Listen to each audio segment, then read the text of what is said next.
మా తెలంగాణ ముఖ్యమంత్రి రేవంత్ రెడ్డి గారికి నా ఒక నివేదిక.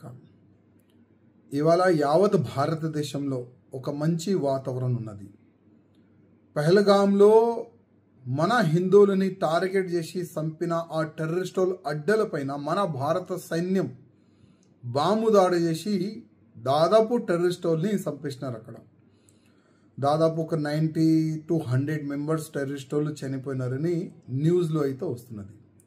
అదేవిధంగా ప్రతి ఒక్క స్టేట్లో రోహింగ్యా వాళ్ళపైన కానీ, బంగ్లాదేశీ వాళ్ళపైన కానీ, పాకిస్తానీ వాళ్ళపైన కానీ ఎంతమంది ఉన్నారు ప్రతి ఒక్క స్టేట్లో డాటా తీసుకొని ఎక్కడో అక్కడ వెళ్ళిపోవాలని ఒక వార్నింగ్ అయితే ఇస్తున్నారు.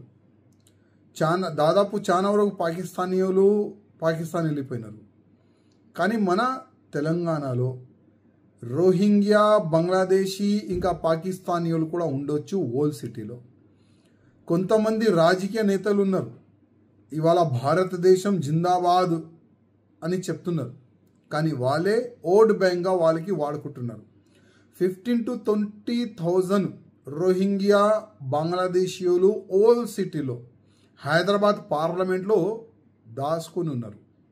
వాళ్ళకి ప్రత్యేకంగా ఒక పార్టీ, ఎంఐఎం పార్టీ ఒక రక్షణగా అక్కడ ఉన్నది. నేను ముఖ్యమంత్రి రేవంత్ రెడ్డి గారికి ఒక నివేదిక చేస్తున్నా, రిక్వెస్ట్ చేస్తున్నా, వాళ్ళందరినీ మీరు ఐడెంటిఫై చేసి, ఆల్రెడీ వాళ్ళ ఆధార్ కార్డ్ తయారు చేసుకున్నారు, ఓటర్ ఐడి కార్డ్ తయారు చేసుకున్నారు, ఎంతమంది ఉన్నారు వాళ్ళకి ఐడెంటిఫై చేసి ఆధార్ కార్డులు, ఈ ఓటర్ ఐడి కార్డు డిలీట్ చేసి ఏ దేశం నుంచి వాళ్ళు వచ్చినారో ఆ దేశంకి పంపించేసేయాలని మా ముఖ్యమంత్రి గారికి రిక్వెస్ట్ చేస్తున్నా. ఎందుకంటే మన స్టేట్ మనం సేఫ్ పెట్టుకోవాలంటే, మన స్టేట్ని కూడా మనం బాగా సేఫ్గా పెట్టుకోవాలంటే ఎట్టి పరిస్థితుల్లో వీళ్ళు ఏ దేశం నుంచి వచ్చినారో ఆ దేశంకి వీళ్ళకి పంపిస్తేనే మన తెలంగాణ స్టేట్ సేఫ్ ఉంటుందని నేను మా ముఖ్యమంత్రి గారికి రిక్వెస్ట్ చేస్తున్నాను.